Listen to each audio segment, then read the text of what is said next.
A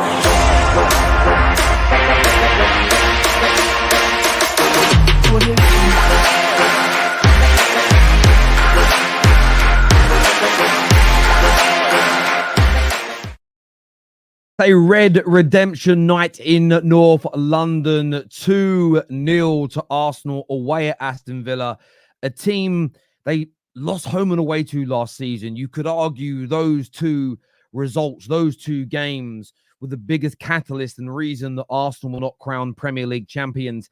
And they went away from home this evening to a place that's been difficult for Arsenal over recent years, and they came through some adversity.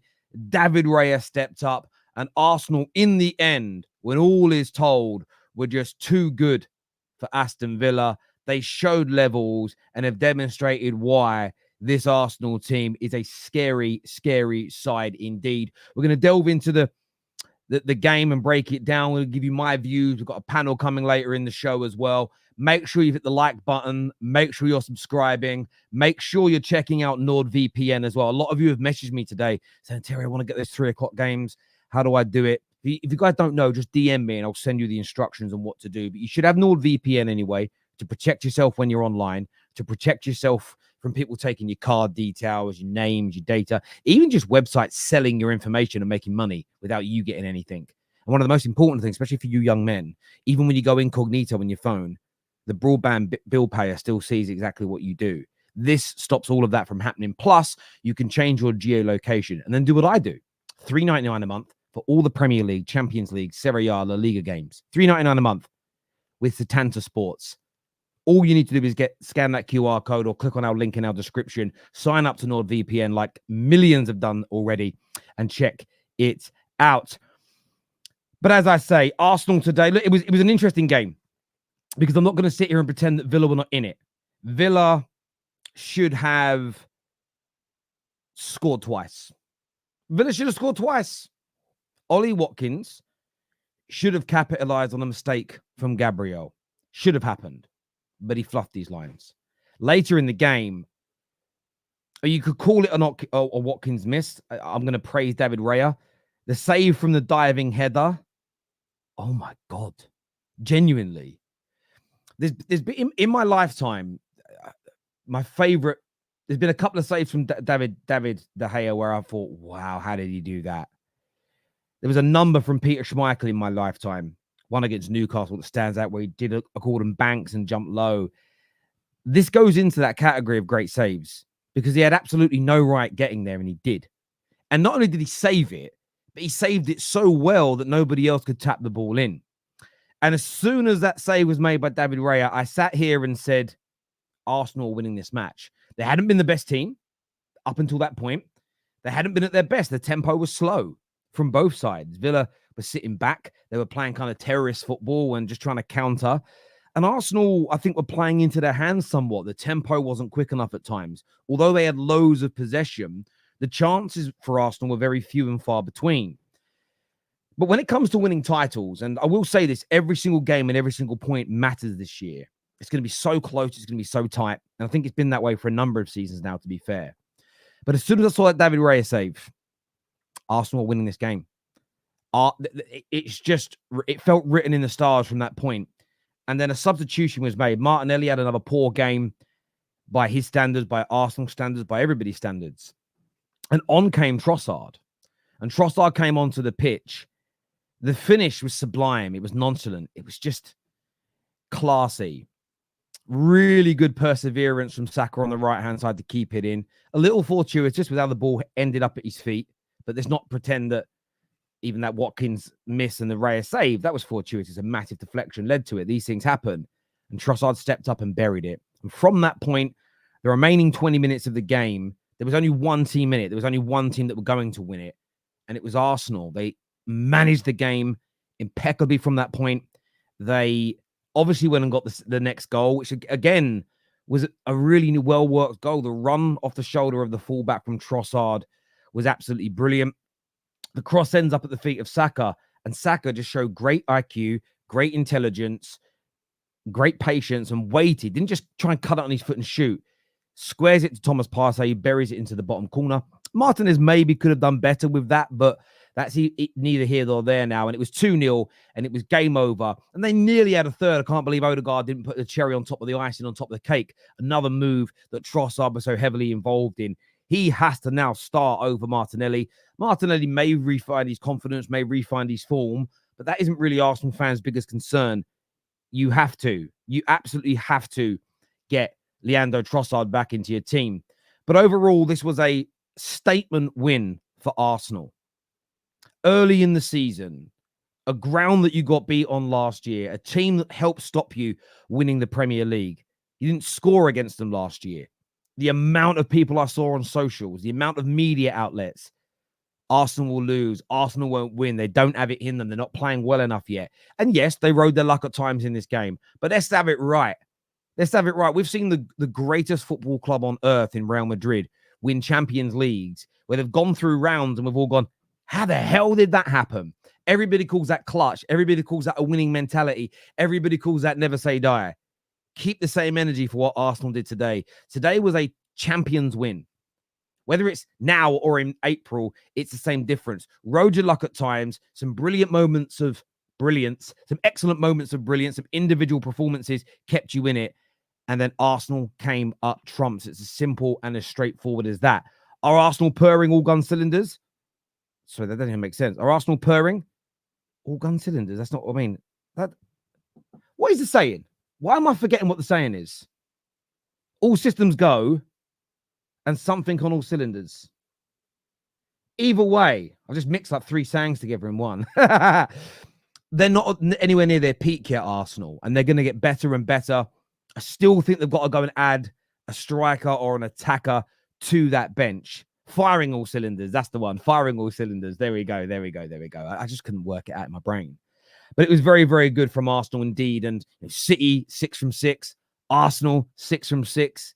Goals in each game, clean sheets. And Arsenal start's been hard. Wolves at home is difficult. Away to Aston Villa. I think they play Brighton next. Then I believe they're away to Man City. Difficult start to the campaign, there's no doubt about it. But they're making a splash here. And I always get ridiculed for it. I always get slagged off for it. But this Arsenal, again, people that predicted this Arsenal team to drop off this season, I think in the first 2 matches, you've seen why that's not going to happen in any capacity whatsoever. And what I will say is this, you'll get people that will pull on this mistake or, they've got the Spurs away. Sorry, yes, you're right. My apologies. You'll get people that will say, yeah, but Gabriel made that one mistake and look at the chances we afforded Villa. Do you know how good Villa are at home? You weren't away at Ipswich today. You weren't away at Crystal Palace. You were not away at Middlesbrough. This is Aston Villa. Their home record last season was ridiculous. Their home record under Unai Emery has been out of this world. This is a massive scalp, a scary scalp for Arsenal. There's no doubt about it whatsoever. Yes, you'll get your negative Nellies that will pull on some of the negative things and say, we can't be happy with this. We've got to demand higher. We've got to do better. I think that's poppycock. I think that's nonsense. Yes, everybody seeks perfection. But again, I mentioned Real Madrid, that a lot of people hold up to the highest regard. I've seen their fans cheer wins even when they haven't been the best team because they know that the following week they will be better. And I think Arsenal were in that mold. I think they've been consistent enough over the last 2.5 years for people to not overly dwell on a few little hairy moments in a game. By the way, away from home against a top team. Excellent, excellent win indeed. As ever, I want your thoughts and I want your feelings in the comment section below, people. Please do that for us. I want to gauge what you think and feel about this. Terry, what do you think should happen with Martinelli? Look, Martinelli should be starting on the bench now. Trossard's got to come into this team, but I do think you've got to go and sign another attacker. And the reason I say that is because we know Reece Nelson isn't good enough for you. We all know as well that, look, Martinelli, if he finds his form, was brilliant. But you have to always factor this in, and football clubs have to think this way. What if Martinelli doesn't get back into form? What if he doesn't? That is conceivable. You need somebody else. So I think you've got to go into the market. But Trossard, you can't not start Trossard after what he just did. You can't. It was absolutely brilliant. When people say, nah, Martinelli's done. See, again, I think you're going too far with saying he's done. He's too young to say he's finished. He can get his form back. But I think Arsenal have got a plan for the eventuality that he doesn't get back to the level that you all expect him to, or goes beyond that. D here says, not saying I disagree with starting Trossard next game, but if we see Martinelli keep his place, maybe Arteta thinks Trossard is better off the bench. Yeah, look, listen, that is definitely it. And do you remember I think second guessing a manager, like do you remember at the beginning of last season when Partey was starting right back, and the conspiracy theorists were certain that he was going to try and break up the centre back partnership? How's that going? I don't think you should read too much into the early parts of the season, because it's one game a week over this 3-week period, and there could be multiple reasons why things are being done. But yeah, I do get where you're coming from. Maybe some doubters now give Raya flowers. Saka 4GA already. Trossardinho must start. Saliba's Rolls Royce still levels to go up. Yeah, Saliba was great. Saka doesn't get the assist because... Oh, no, he does for Partey. I'm a fool. I was thinking about the first one. So I'm being stupid. My bad. He gets the yes. You're right. I'm shutting up.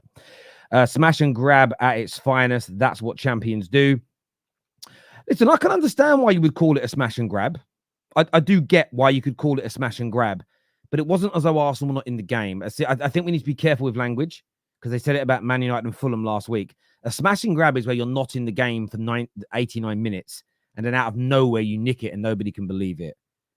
I wouldn't necessarily call it a smash and grab personally. Arsenal and Villa will wreck my Chelsea. Potentially.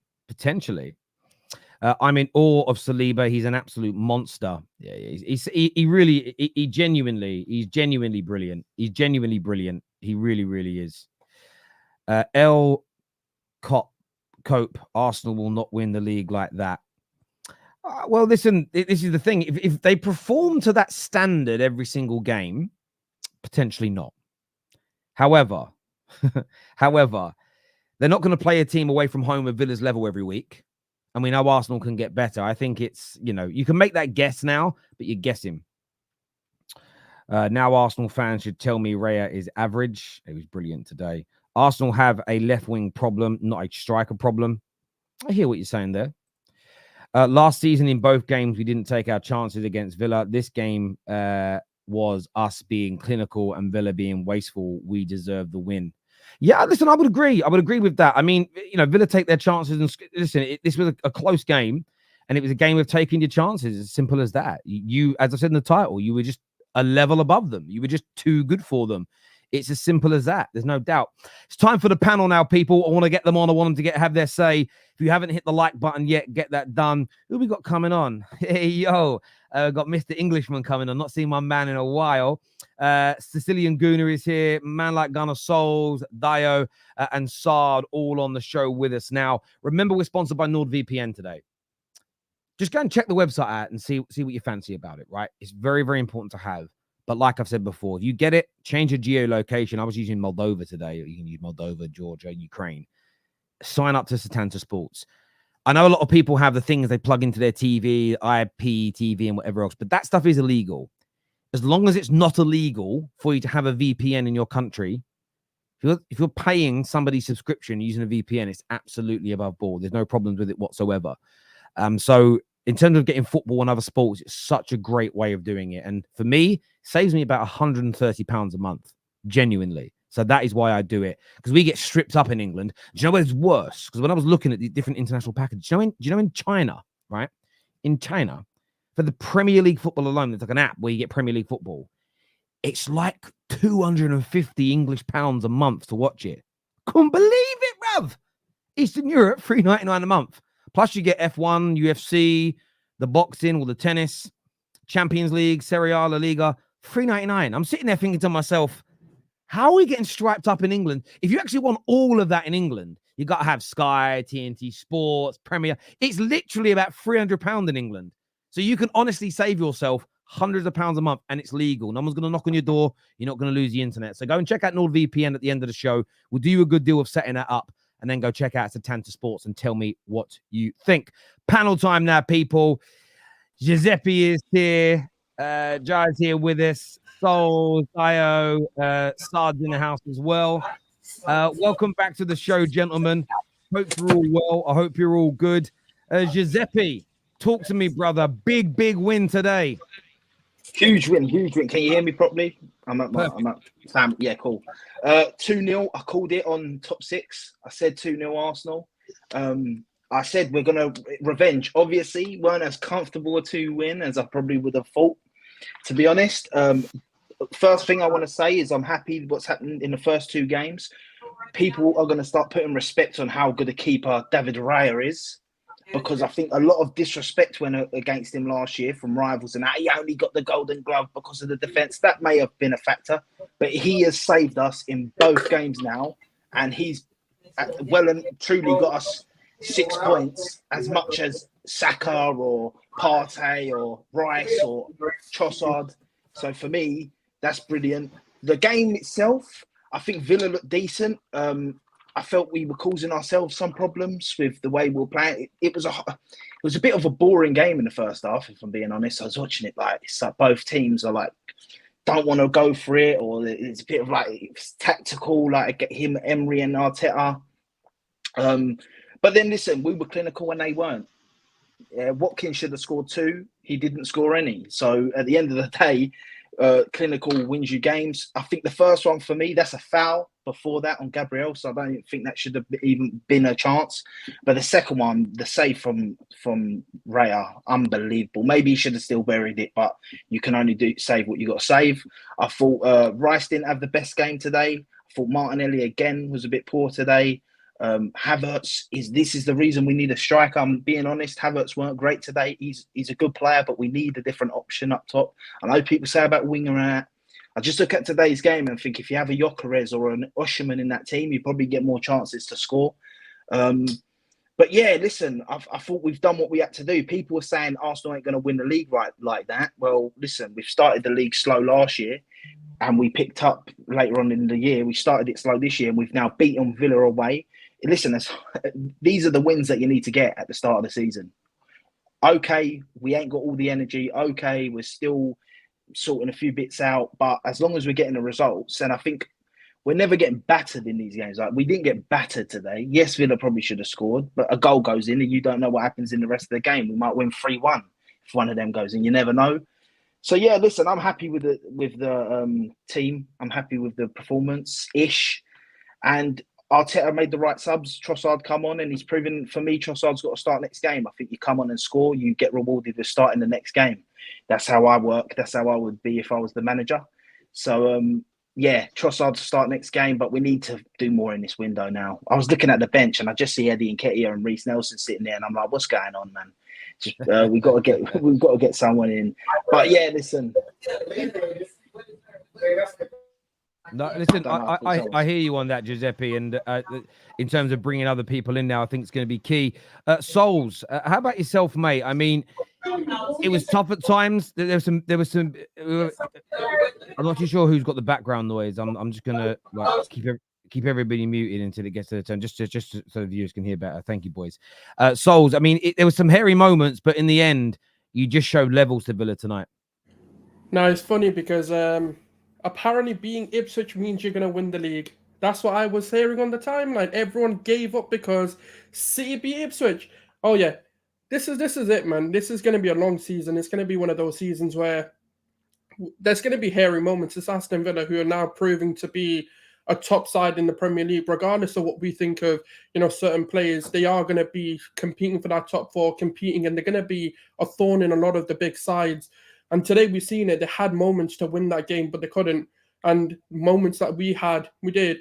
And like I said last week, Martinelli needs to buckle up his ideas because he's going to be one of the big shocks of the transfers come next summer because he hasn't improved. He isn't improving his game. It's the same problem season in, season out. He's a great player when you put him centrally. He either moves into the striker role or he's a mid-table winger. And that's the truth of it. I don't think there's going to be many top teams lining up as long as they want him as a striker. That's when he'll go to a top team. And on the point that Giuseppe made, today wasn't a striker problem. Today was just simply Martinelli wasting opportunities in the attack, Rice not really clicking in the 8. And that's what I think it was. For me, if a left winger came in, that's when we start cooking. Because even if you have Gyökeres, where were the opportunities for Havertz? There were none. So even if you have a top striker, I don't think the game changes this. but we needed to be a bit more efficient in the attacking third. But saying that, it is Aston Villa. These games are going to be difficult. These games are going to be low chances. You got to bide your opportunities, especially last season when we couldn't score against them. And when we did try to just attack them and go for it, they countered us. And even today, when we did open up a little bit more and actually go for the game, they had the Watkins opportunities. They had that Ramsey in the middle, who actually that Ramsey kid was absolutely phenomenal today. And that's part of what these sides are going to do. We've got a tough start, but I'm actually really happy with how the fixtures have gone, and I think that's going to be the key indicator to us winning the league.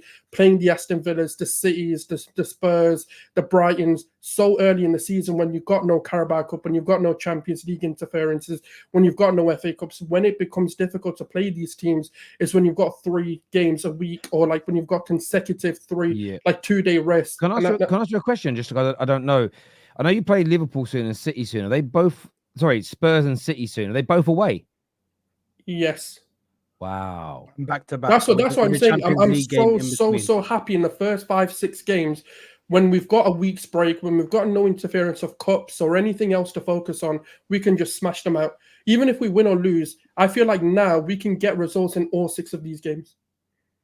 So, sorry, mate, sorry to butt in, but just on that thing about the striker, and the reason I've said that is because one, Saka's crosses that he was putting in the box, you have a Gyökeres or a big Don like that in there. I'm sorry, Havertz is good in the air. He's all right in his head, but battling against these guys, getting above him, he don't always do it. A striker like Gyökeres would. That's one. Second of all, in the game, if you remember, I think about 2 times the ball got put in the box and there was just no one there in the middle of the box. That is the one thing that I think Havertz lacks as a striker, and that's that awareness in the box of where to be. That's what City have with Havertz. Okay, but the problem that you then have, right, is that, yes, you can have a box presence, right, but then you lose everything else Havertz is building the game up with, because without him dropping deep, you don't have those options to build up. You lose that creativity, and the problem that we have, we then solely rely on Odegaard to do all of it. Gyökeres has that creativity. Yeah. What are we talking about here? Did we score today? Did we score today? Man. Did we score today? Yes or no? The point, though. What are we talking about here? No, but you fixate on the. Did we score? If we got a goal, it's fine. It's fine. Let's just leave it.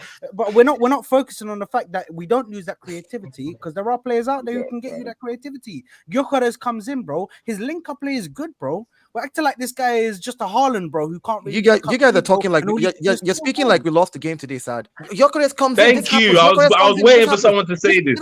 You're talking. I was waiting for someone to say this. Here, like Arsenal went into this game and we lost the game. We did not lose this game. And here's the problem again. You guys keep saying this. You need a striker to score goals. Do we score goals or not? Yes or no? Just because we don't score goals like the Haaland type goals does not mean that we're not scoring goals. Last season we scored 91 goals. Be quiet about this nonsense about a striker, because 91 goals. We didn't win the league. Let me finish. Giuseppe, you spoke earlier. Let me finish. We find ways to score goals. We find ways to score goals. I'm not even here to talk about the goal scoring. I'm here to talk about this game. For me, this Aston Villa game was the mentality thing. I'm sure these players are sitting down and saying to themselves, we beat Aston Villa last season, we win the league. And Aston Villa is now coming again as the second game of the season. We have to win this game. It was a mentality crossover for me. Like, we're good enough to beat them, but it was a mentality thing, because if you look at it, they probably sat down throughout the whole summer and said, that Aston Villa game, if we had won it, and again, Aston Villa games last season, we played better, but they won. This season, they gave us a tough time. They played very, very well. This game was practically even. Whoever scored first was going to win. That's how this game was for me. But the fact that the boys were able to get over it mentality-wise over this Aston Villa team that literally cost us the league last season, important win. They found a way to score. They found a way to put the ball in the back of the net, and that's all that counts. Yeah. At the end of the day, whether it is through a straight-out striker that he can score a hat trick, because all you guys are talking about is we just need this guy that pings it in. You ping it in anyhow you want, with your back, your leg, your neck, as long as you're not fouling, score the goal, get the 3 points. This season is not about how fancy my striker looks. It's about getting the ball in the net, getting my 3 points, and getting out of there. When Mourinho was playing dead football and winning the league, nobody complained. All I care about is winning right now. This whole idea that we win a game and we come on here and start talking like we lost the game and start picking up on, oh, this happened. What about this person? We need to get a striker now. We scored. Dyer, you're twisting words. No one was negative about the result today. That's it. No one's been negative. We're just saying, sorry, one sec. We're just saying, yeah, that watching the game, I can still see that we're lacking a striker, an option. We're lacking options. We're lacking different things. The fact that you lot are saying we scored 91 goals last year actually pisses me off because we didn't win the league, bro. So 91 goals, we didn't win the league because why? Not the amount of goals we scored, because in certain games, yeah, when we needed that guy, we didn't have that guy. And that is all I'm saying. I'm not saying that. What was the Fulham right? First of all, Giuseppe. Because of our left back and not being competent enough in the first 30 seconds, we had other issues as well that cost us games. The goal scoring was never the issue. We always find a way to score goals. And we're only 4 behind City in terms of scoring goals. It wasn't defending. It wasn't defending last season. If we had tied, if we had tied the Aston Villa game last season and taken away points and tied the other Terry, what's happening here? What are we talking about? What's actually happening here? First of all, Oya now, my people, is your dark-skinned man from the motherland. If you didn't know before, tonight you go understand. And first of all, it's Carnival weekend. We got to party hard. Party hard. That's what we should be doing. We're on here talking about transfer windows, this, that, all that nonsense. We won the game today. Terry asked a clear question to Giuseppe. How did you feel about the game today? But we ended up talking about transfer windows, Gikores, and all that rubbish. I beg. Today, Arsenal, well, for me, it was great what I saw today in terms of 2 specific movements. First of all, the first half, they made it difficult for us. It was a game of chess. And to be honest, I would say Emery was happier with that first half than Arteta, 100%. The game plan was going right. Maybe change it up, make it a little bit more open towards the end of the second half. But what happened? The equalizer, the big man, Mr. Clutch himself, goggles. As soon as the goggles came on, I knew it was problems. Wahala everywhere. I knew it. Trossard came on. The whole attack woke up. First touch, goal. First touch. That's what he does. Clutch. So Martinelli, I've been trying to support this boy for a while, but you might just step aside for a bit for this Trossard done because he's on job right now. He's on job. And Partey getting the goal, obviously, he's been in and out of the team like of late, and people have been doubting him whether should he stay or should he go. Look, we've got Marino, so there's a bit more depth there. We don't need to rely on Partey to play necessarily 30 games this season, so he can definitely do a job. So I'm happy with today's result. We won the chess match 2-0 away from home, a team that took 6 points from us last week, and there's people up here debating and shouting and I'm hearing monotones and anger and stuff. We're arguing after we won 2-0. Madness, man. Big up Arsenal. You know what I love about what you said there? I was honestly thinking of there's a word I'm banning soon on the football terrace. I'm gonna go full Keir Starmer and start banning things, right? And essentially I'm banning the word style of play on the football terrace. Not because it isn't right that teams have good styles of play, but everybody just says it now and can't actually articulate what the fuck they mean. I want a better style of play. What do you mean? Well, I want the style to be better. Okay. Yeah, but what do you mean by you want the style to be better? But I want us to have a consistent style of play. That's what I mean. Yes, but what do you mean by a consistent style of play? Well, like I said, I want the style of play to be more consistent and look better. No one actually explains what the fuck they mean by it, what right? The play is. What's the play? Yeah, and I think another one similarly is this. There's always in nearly every victory you could pull on little bits and pieces. You can do. But I do think there's times where fans should just be like, we fucking won, bruv. And as much as like, and I love the social media world we live in. It's literally, I built a business in it, a wonderful community that you're all involved with, and I love it. But there is an element of when I was going to games or when I was just watching games with my friends, you'd talk about it afterwards, but no one thought, people didn't, they still celebrated the win. I've never been to a pub after a Man United game up in Manchester where everyone's sitting around debating the little intricacies. You might do that 2 or 3 days later. Do you know what I'm saying? That's the Monday night show, top 6 show. We'll bring that up. But you just this is a statement win for Arsenal. And I know it's only 2 games into the season, but this is a game that you lost last year, a game that many people thought you would lose. You could have lost it, but you came out on top. If it was my team, I would just be absolutely buzzing, smiling, and over the moon. And Brandon, I'm coming to you next because you very rarely smile on the football terrace. Listen, Ted, I agree with you. I think we should all be happy that we won the game. It's Aston Villa away. It's not an easy game. Like somebody pointed out, they're going to be a thorn in many, top teams' sides this season. And we always knew it was going to be difficult. It's nice to get that, off your back kind of thing. It was one of the games that cost us the league last season. So it's nice to get a win over them. 2 out of 2 is what's important, though. It's not even the fact that it's Aston Villa; it's the fact that we've won 2 out of 2. And I expected us to win 2 out of 2 anyway. I expect us to go to Brighton next week and win. Because that's what you have to do. You have to maintain the standard if you have any chance of winning this league against Manchester City, right? So I'm very happy, very happy. I think somebody else has already pointed it out, but I'm going to say it anyway. Leandro Trossard has to start from now on. I think it's time for Martinelli to hold bench for a little while. I think he has to earn his way back into that left-hand position, because it's not just, Trossard's performance today, but Trossard outperformed Martinelli massively last season. Trossard, people forget because he come off the bench so often. Trossard was our second top goal scorer last season. And a lot of the time, he come off the bench. He played nearly 400 minutes less than Martinelli, and he scored double the amount of goals, had a high impact in the Champions League as well. I think this guy is mad disrespected and forgotten about. He's kind of the forgotten man, do you know what I mean? But I also look at him as well, and I think he is definitely our most clinical finisher across the front three. And that includes Bukayo Saka as well. Bukayo Saka is very clinical, but I think Trossard has that natural instinct, that we've been missing. And he has to start from now on. Martinelli has to earn his way back into the team, I think. And I think Mikel Arteta would be very silly to start Martinelli in the next game. I think it's all about building confidence in players that are performing and, allowing the players that are not performing to, hold the bench a little bit and have to work their way back into the team. That's how you build competition. So, Trossard has to start. I am going to talk about the transfer window. I know is this AI or is this Brandon? Is this really Brandon? I am going to talk about I know people don't, right?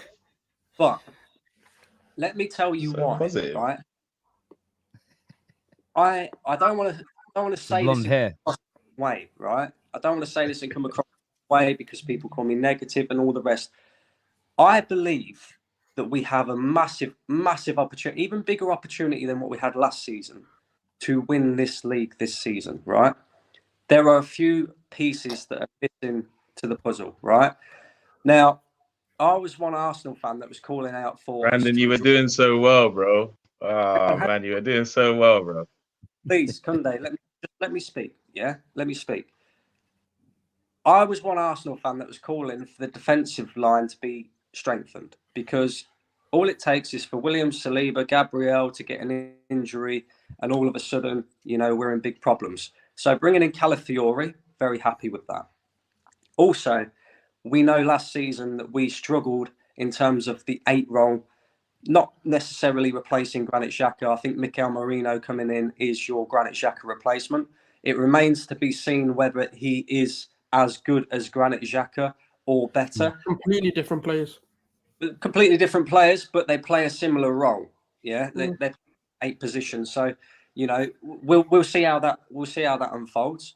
But also, right, Arsenal fans, at the end of last season, there was a question that was going around, right? After Arsenal finished the season against Everton, the question that was going around was, what does Arsenal need in this summer transfer window in order to overtake Manchester City next season? Every single Arsenal fan on the planet said striker. So why now am I hearing... It's actually very 50-50 though, because a lot of people said wingers as well. Let me speak, and then you can come in afterwards. I'm fine. If you disagree, that's fine. Everybody said striker or attacker or forward or whatever. Arsenal get done that. So I don't know why there are some Arsenal fans out there now saying we're going to win the league. We're going to win the league after 2 games, right? Also, when Giuseppe talks about striker, there was some elements to today's game where I agree with him, and I say not necessarily a wide forward, but a striker, somebody with that natural instinct, right? Because there was a moment in the first half, in particular, Kai Havertz didn't have much service today, but the one opportunity that he did have when he made that late run beyond the defence, right? Even though it's a tight angle, if that's a natural finisher, if that's a natural striker taking that into his stride, he don't cross that, he shoots, right? That's the difference there. Kai Havertz hasn't really got that natural finishing ability. So instead of shooting from that position, he decided to cross the ball instead.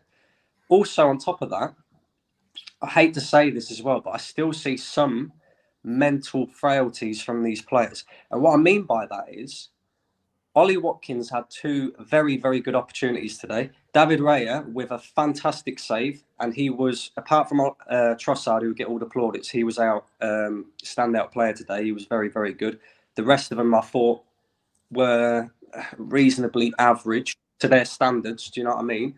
But what I say about the mental frailties is it took for Ollie Watkins to nearly score before we woke up and decided to start playing football. Apart from that, it was very slow, very lethargic, very passive, especially in the midfield. And that's what I mean by the mental frailties. Why don't we just start these games and play in the same way that we played in the last 15, 20 minutes? I do hear that, but do you know what it also is down to? There is a reaction, and it is sometimes hard to explain unless you play sport at a high level. But you know, they always say that when you score a goal, you're at your most vulnerable from conceding. I think the same thing happens sometimes when you come close to scoring, because what happens if the Villa crowd got up, the players got up, I think they then committed a bit more forward. Oh, we've got Arsenal here, which then led to you guys getting more space. Up until that point, my view on the way Villa played today was they were very negative. They sat behind the ball. They didn't really press you that often. They did occasionally. They nearly got a goal from it, to be fair. But they were quite negative. But whenever they had an opportunity, what you then saw from them was they opened up, and they actually then gave you a little bit more space to attack into, as an example. So I think part of it was you guys reacting to those moments. But I also think an element was they thought, we've got Arsenal on the ropes here, so we're going to go for the kill. That then, just like in fighting, they then opened up, and the jaw was there, and you man landed a big right hook on it. I definitely agree. I definitely agree. Saying about that, Brad. No, I definitely agree. Just emphasize the point about Martinelli as well. Matty Cash goes off early. He's their first choice right back. I believe the guy that they brought on was making his debut, was he? He's only a young lad. Didn't test him once. All of a sudden, Trossard comes on and we're causing all sorts of problems. Yeah. I agree. Martinelli, Brand Martinelli watching him play just reminds me of watching Rashford. It's almost, why are you not running? Your biggest asset is your speed. Run at people, commit them. Even if you don't get past them, you're better off trying than passing it backwards. It is weird. Like, there was that opportunity where it was quite early in the game, and he was one-on-one with whoever the fullback was or the defender. And I'm thinking, Martinelli will try and skin him here. And he just sort of like rolled the ball over under his foot a few times and then passed it back. And I was sitting there thinking, Martinelli 18 months ago just runs at the fullback. Ironically, Rashford did the same thing 3 times today. And I'm looking at it thinking, the fuck has happened to you?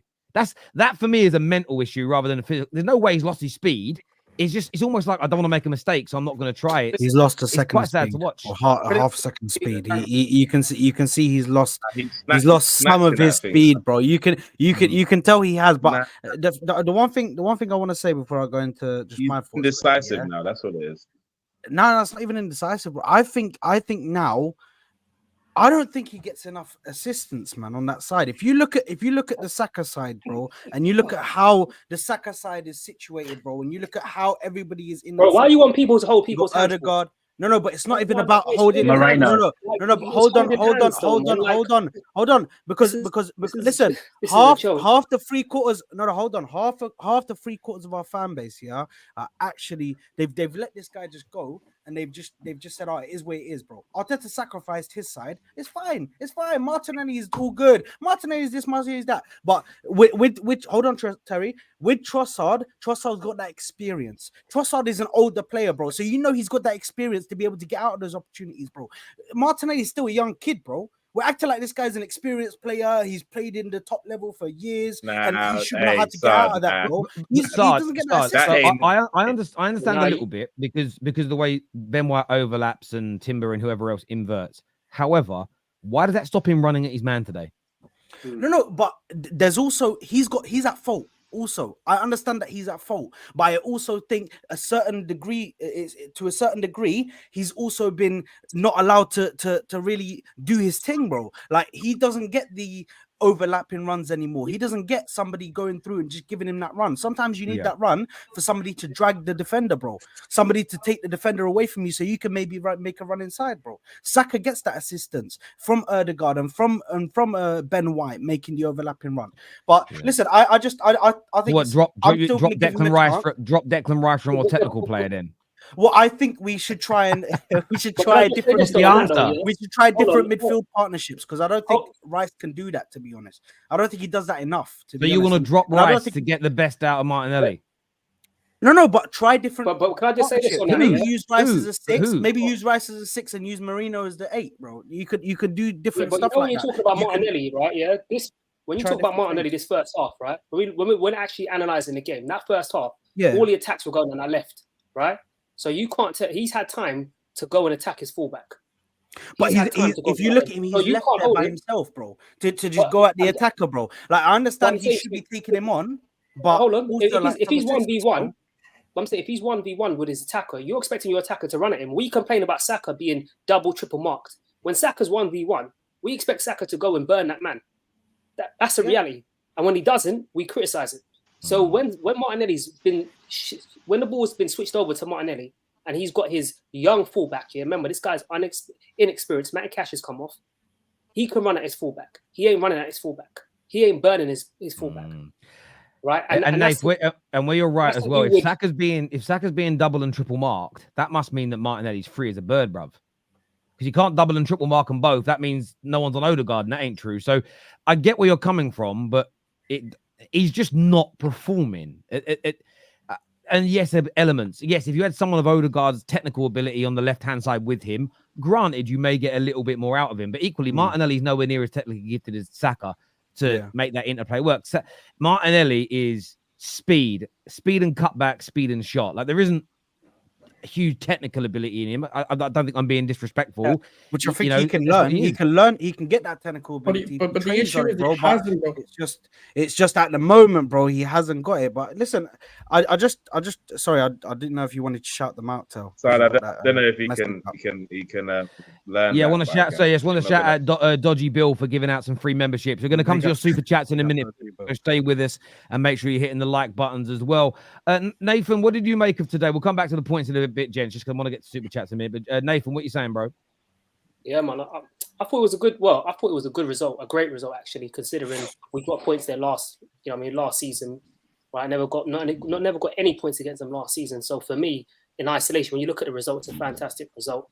You know, going to Villa Park is going to be a tough place for anybody to go. You know, they defend deep. They've got, really strong athletic midfield in Onana and Rodgers, who were a handful for parts today. I mean, I saw Rodgers take Partey and Rice for a walk on many times and send them to the shops. So it weren't a pleasant viewing today, but we dug in.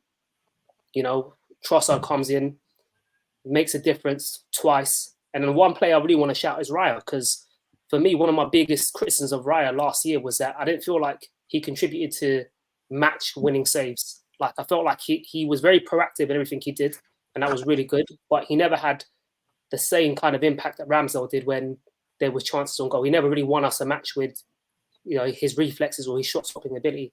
And I feel like the first 2 games of the season, we've seen that. You know, he made a really, really strong save against Wolves, and then again today. So I think he deserves a lot of credit, because that game could have been completely different had that chance gone in from Watkins. And all in all, I think, look, man, when we look at the result in isolation, I think we've got to be ecstatic because, like I said, Villa Park is has been a mixed hunting ground for us.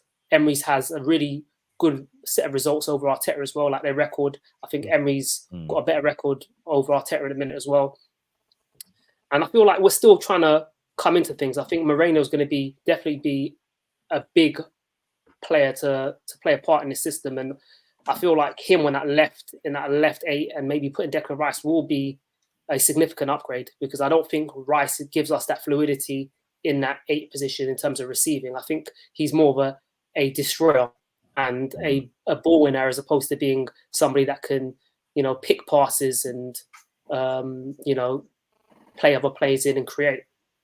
And that's essentially what you want from an 8, But all in all, it's when you consider the fixtures that we've been given so early on, and that the transfer window isn't closed and we haven't managed to bring everybody in, I think we can be very happy to cross that one off the list so early off in the season. Because I think as the season goes on, I think Villa are a team that's only going to get stronger under Unai Emery. Players are going to get used to that system because they brought in a lot of players themselves, right? So they're also, merging, kind of getting to terms with what Unai Emery wants. I mean, Onana's coming for Douglas Luiz, it's a big shift and change for both, the player and everything. So, having said that, I will say this about Villa: like, if it was a striker at any one of the sort of traditional top 6 clubs, they'd be getting pelters. Watkins, like, hang your head in shame today, because if that was Rasmus Højlund, if that was Saka, even if Erling Haaland missed those chances, if Darwin Núñez missed them, there would be memes forever. Like, David, I know you're a big fan of Ollie Watkins, but they were shocking today. The opportunities had. The misses. I'm just saying, check his Sky Bet. He's an Arsenal fan. I'm just saying, when they didn't win the league last year, his face when they were watching it, he was so sad. They qualified for the Champions League. I'm just check it, because those misses were criminal. But I actually came on to say, fair play to Arsenal. They won. I'm surprised you're all this negative. No, not all of us. Not all of us. Count me out of that negativity. I'm not part of that discussion. I'm not involved in that. I'm just letting you all know, I'm not an Arsenal fan, so I'm not involved at all. I'm not an Arsenal fan. No, I'm just surprised at the overall negativity, considering how the game went. Because personally, how, again, earlier on when United lost, people were saying United deserved to win. Giuseppe, if any team today deserved to win, but by how the game was going, it was Villa before you scored your first goal, and then you guys came back, and then you showed why you are a level above them, which is fair. And as long as this doesn't become a pattern, you're absolutely fine. It's not a problem. David, I don't think it's about negativity though, bro. I think people. I'm just saying. Don't deflect, bro. You're allowed to criticize a win. You're allowed to criticize things. That's all it is. Yeah, David. Terry asked a question. Giuseppe, if we removed your words and just listened to your tone of voice during that monologue, it would be like, you would think we lost the game, bro. Where's the energy, man? Dio draws it out. Party hard. Party scored, party hard. Hold on. See, Terry said, the question was, what did you think about today's game? Arsenal won 2-0 against the team that we dropped 6 points to last season. And the first thing you want to talk about is, if we had a striker in there, I'm like, where are we going with this? Like, how is this even the conversation? We lost to Aston Villa last season, home and away. We played better than them last season. We played better than them last season and lost to them, right? Last season, home and away, 6 points taken away. We look at the end of the season and we're like, if we had just beat Aston Villa, we win the league.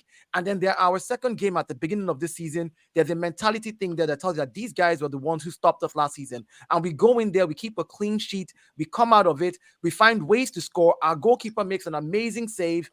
And all we want to pick out, right, are the negativities, even though we found a way to win. So here's the thing about it. If you go into a game, right, fair play, you go into a game and you don't play to your standard, but you win. That's champion mentality, because you're finding a way to win. You're not losing that game. The bottom line is, we can't always be the special team that looks amazing, score great goals, somebody does, and then at the end we want to talk about some games will play very well and win. 95% of what I said. And some games will play crap. Some games will play crap and we'll win. The bottom line is, we walked out of this with 3 points. Don't exaggerate. And 2-0 against an Aston Villa. Boom. That's all I care about. Most of what I said was positive in my first thing, yeah? And then I said about the striker. And Sulz, I said one thing, just saying this game showed me that we still need a striker, in my opinion. Then Sulz called me out and said, no, we don't need a striker. So then I replied to Sulz and died. Nah, bro, you're already in negative mode before then, bro.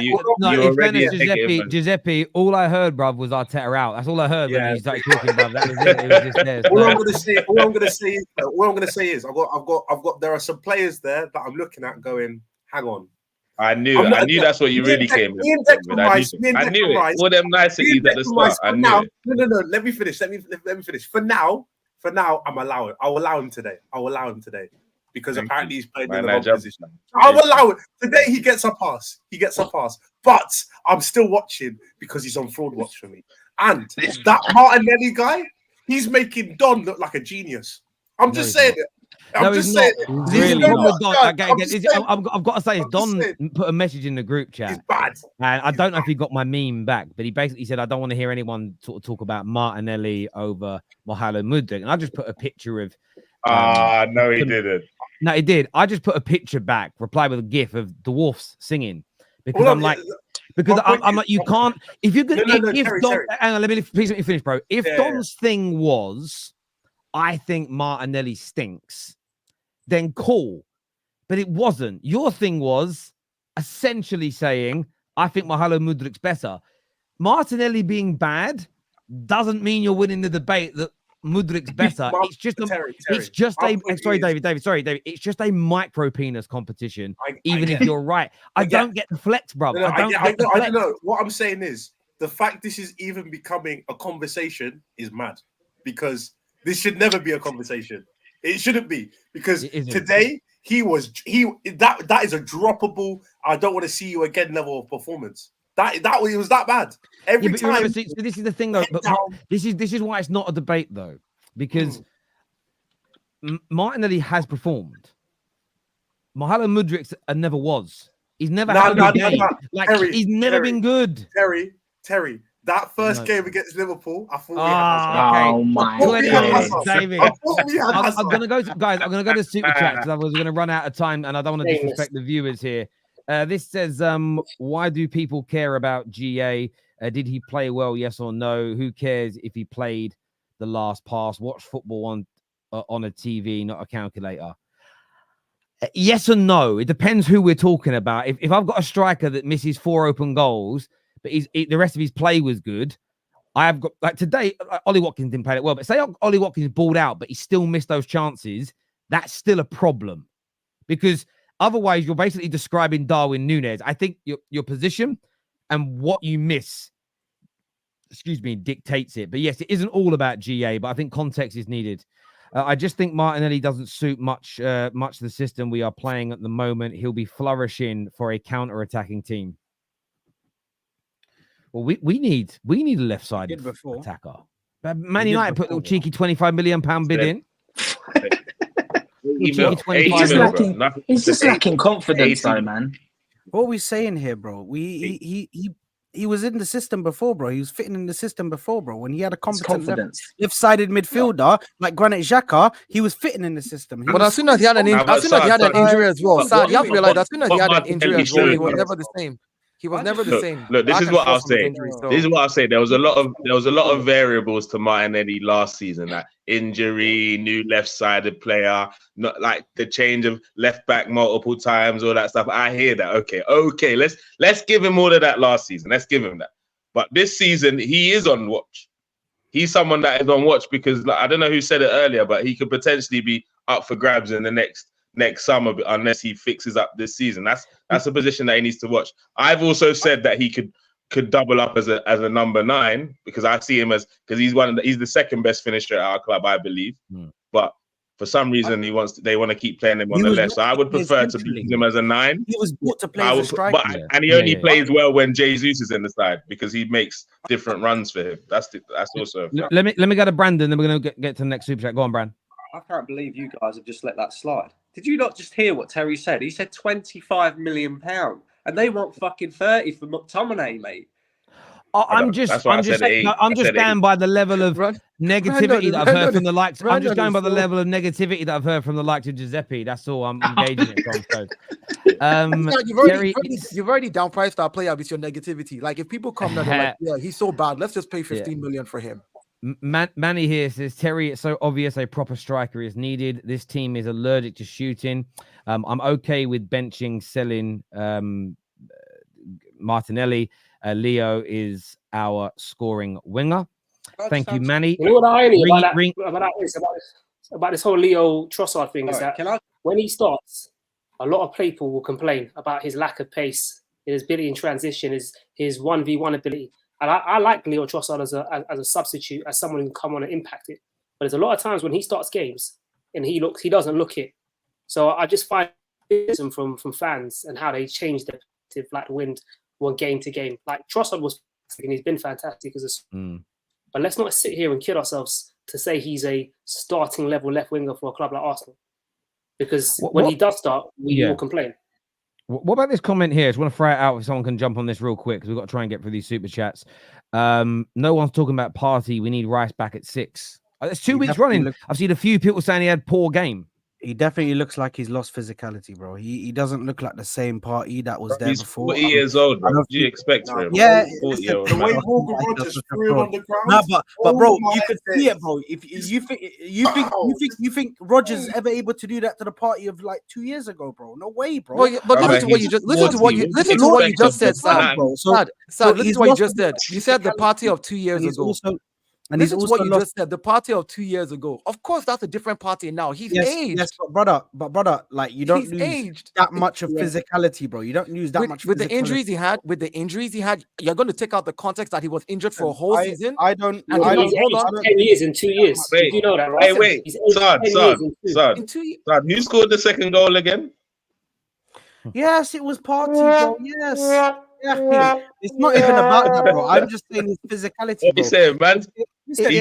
He contributed to a 2-0 win today. Guys, we've heard the response on that. I'll say this. Give him what I would say is it's 2 games into the season.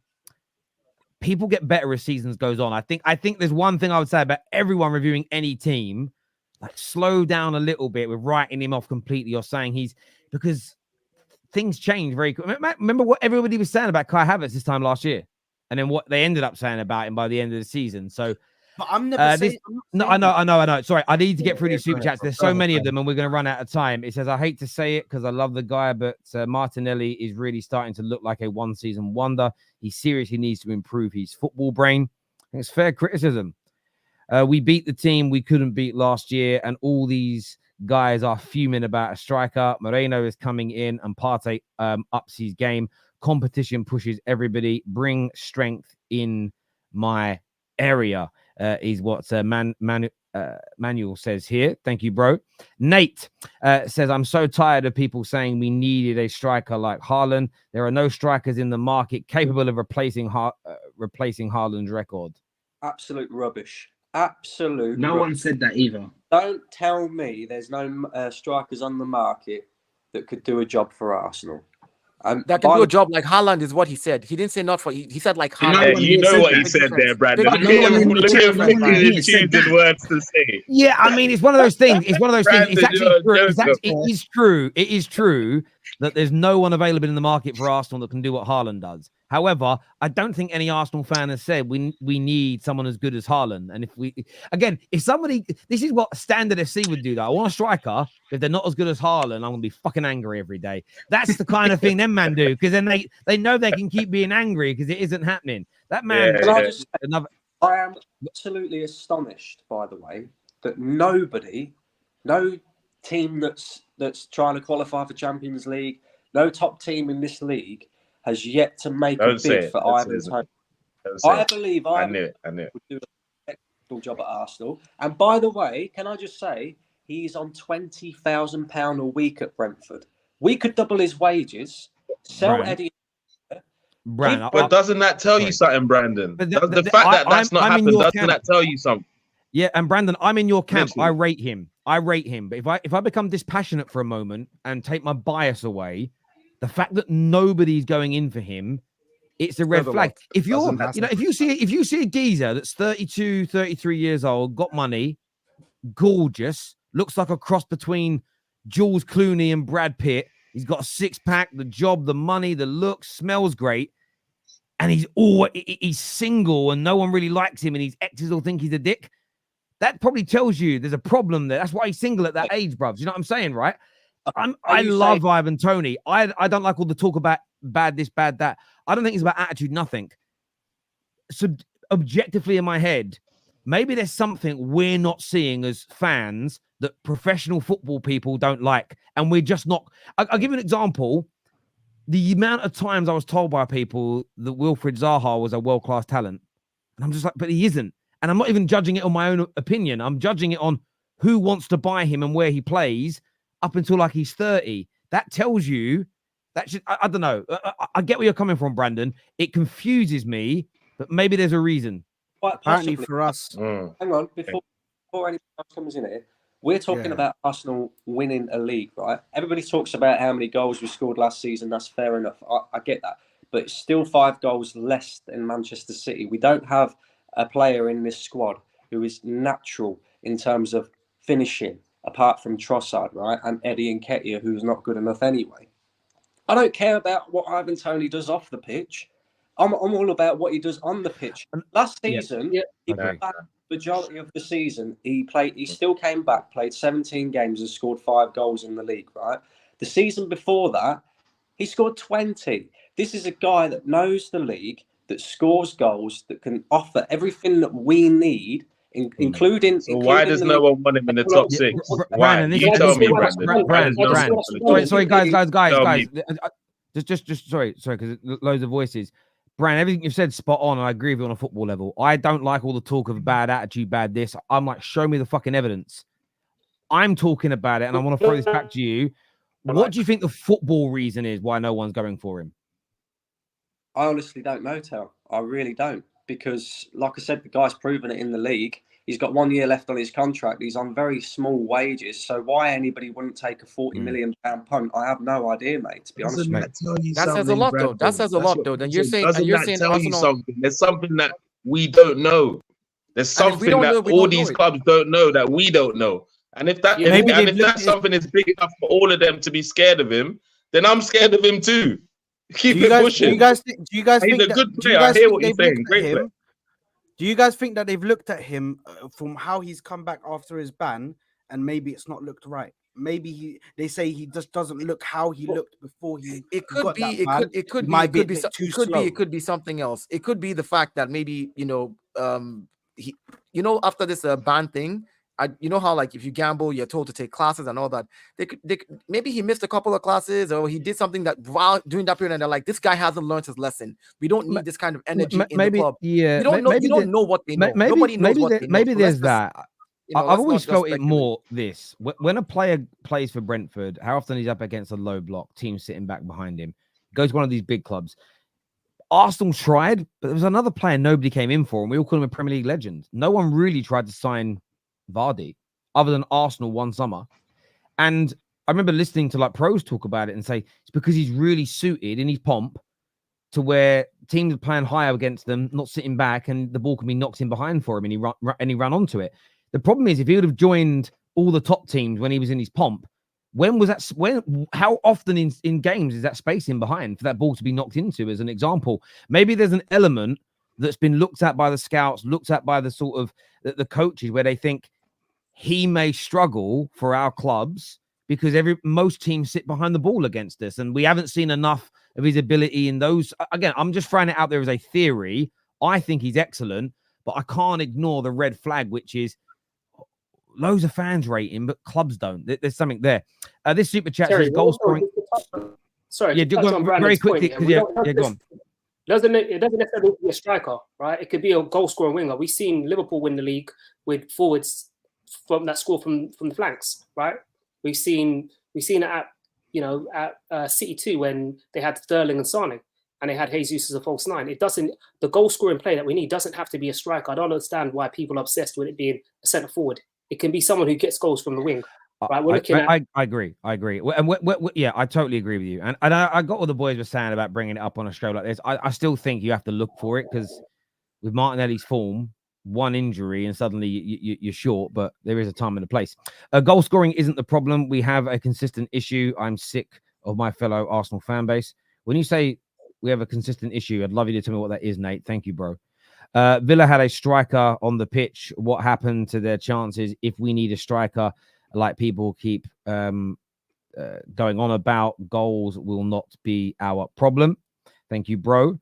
Havertz did well today, came back and helped out a lot. The issue is left wing, period. Saka cooks the right side. We need to snatch Sterling and get him on the left. A new striker will take half of the season to settle. Raheem Sterling. Could that be the answer, viewers? Let us know. Sonny, never say that again in your life. Just don't ever put that in. Don't put that into the ethos again, ever. Dodgy Bill here says, "Come on, you Gooners! Trossard, huge impact. Terry, get the StreamYard in the WhatsApp. It is in the WhatsApp, is it? I don't know if KJ shared it." Colin here says, 2 games played, 6 points won. Be a team that caused us problems last year. Be happy. I'm loving life right now. Martinelli was disappointing, but Trossard is staking a claim for the starting 11. Please remember Dio and Kunde. This that's sorry, I forgot it was your name for a second there. It's Kunle. It's Kunle. Kunle. Sorry, Kunle. Sorry, that's it's Kunle. Stop saying Kunle. It's Kunle. By the way, but you know these guys now. They don't know how to say it now. You know what it is for me? Hang on, but I tell you what the problem is. Kule. Okay, do you know what the problem is? Now I've heard you say it's fine. I don't like taking direction from nobody else because we have Dio on who is Nigerian, who was telling me the other day how to say Wanyeri, but now Wanyeri, the way he said it himself is different from what he told me. Yeah, because I'm Yoruba. No, listen, because Terry, I'm Yoruba, and here he's Igbo. In Nigeria, there's 250 tribes. Yeah, I don't speak his language. He said that it's one. I forgot how he said it now. Fuck, it's gone. Wanyeri. It's gone. Wanyeri without the N. Wanyeri. Yeah, like, that's how he pronounced it when they asked him himself, like in the video. Some of them videos are funny though. Some of those videos are really funny. Some of them are so funny. The thing is, like, there's multiple tribes in Nigeria. A lot of different languages, not dialects, languages. So the way they pronounce and their letters are different from mine. So, you know, sometimes it's hard. We can all be from Nigeria. Why are you fighting this battle, bro? You got it wrong. No, I'm not telling him. That's what I said now. I own up. I got it wrong. Please, this here says, Brandon, my favorite buzz killer, can't take Brandon to a party. Leave him at home. Talk about the strike is lame. Watkins is a player. All these negative Muppets would get in a heartbeat, and he shat the bed and was the difference between winning and losing for Villa. No such thing as a certainty in football. I think, PD, that is also very, very true indeed. Stop it regardless of support. Martinelli has wasted countless final third and box entries and final ball crosses with either foot in the last year now. Again, that is also true. Guys, you are taking the happenings of watching a football match. Taking the happenings of watching taking the happiness out of watching a football match. You don't know how long it has taken us to win like this. I think that's very, very true. Very, very true. Mm-hmm. A great result against Villa compared to last year, yet people are acting like we lost 2-0. Why everyone is mentioning Rice when clearly Martinelli's issue is baffling. He needs to sit on the bench. Yeah, I've seen a lot of the Rice talk online, and I just don't get. Yeah, if anyone's expecting him to be Xavi, fair enough. But why would you expect that? I thought he did a good job again today. I don't get it. Can't believe you're disrespecting Martinelli. He's one of our best finishers. Our transition from defense to attack was slow. Martinelli is good on the counter, not when everyone is just standing, is what Real Madrid Arsenal says. Oh, supports 2 teams. Certain players have a drop off in certain games at bad times. No doubt we can score. We simply falter under pressure. You didn't today, Nate. Big up Terry and the beautiful panel. Fantastic win for us, but we still need a striker and a winger. In this case, I reckon we get Nico Williams and Gyökeres. Can you imagine you sign those 2 between now and the end of the window? That's 10 out of 10 window. Wrap it up. Crazy. We're favorites if we do that. And for the double, mate. Double. Absolutely. I want to thank everybody that's come on to the show today. You've got Dio here.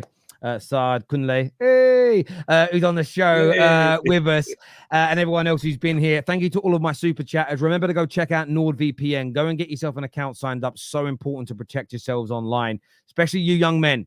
When you're using your phones at home on incognito, you've got to stop, your parents or your bill payer, your missus from seeing whatever you're doing. We know what you young men are up to on there. This video is going to take you through to Mo and Hussam's channel. So go and support the boys over there. We're back tomorrow with more content. Take care. Goodbye. God bless. And we'll see you all again very, very soon. Peace.